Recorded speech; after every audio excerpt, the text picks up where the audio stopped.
നമസ്കാരം.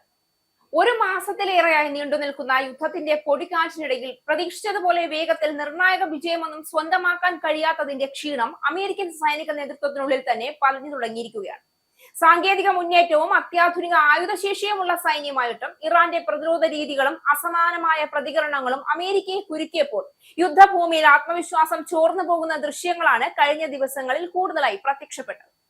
ഈ പശ്ചാത്തലത്തിലാണ് ഇറാന്റെ മണ്ണിൽ കുടുങ്ങിയ സ്വന്തം വൈമാനികനെ സാഹസികമായി രക്ഷിച്ചെടുത്ത ദൗത്യം അമേരിക്കയ്ക്ക് വീണ്ടും ആത്മവിശ്വാസം പകരുന്ന ഒരു നിർണായക നാഴികക്കല്ലായി മാറുന്നത്. ശത്രുരാജ്യത്തിന്റെ ഹൃദയഭാഗം കടന്ന് കൃത്യമായ ഇന്റലിജൻസ് വിവരങ്ങളും അതിവേഗ നീക്കങ്ങളും ഏകോപിപ്പിച്ച് നടത്തിയ ഈ രക്ഷാപ്രവർത്തനം യുദ്ധത്തിന്റെ ഗതി മാറ്റാൻ ശേഷിയുള്ള ഒരു വിജയം കൂടിയാണ്. യുദ്ധഭൂമിയിൽ ഓരോ വിജയവും തോൽവിയും വെറും ഭൂമിശാസ്ത്രപരമായ മാറ്റങ്ങളിലല്ല, മറിച്ച് സൈനികരുടെ ആത്മവിശ്വാസത്തിലും രാജ്യത്തിന്റെ രാഷ്ട്രീയ നിലപാടുകളിലും അത് പ്രതിഫലിക്കുന്നുവെന്ന സത്യത്തെ ഈ സംഭവ വികാസം ഓർമ്മിപ്പിക്കുകയാണ്. ഉദ്യോഗസ്ഥൻ ഇറാൻ സൈന്യത്തിന്റെ കയ്യിൽ അകപ്പെട്ടിരുന്നെങ്കിൽ യുഎസിനെ സംബന്ധിച്ചത് വലിയ തിരിച്ചടിയായി.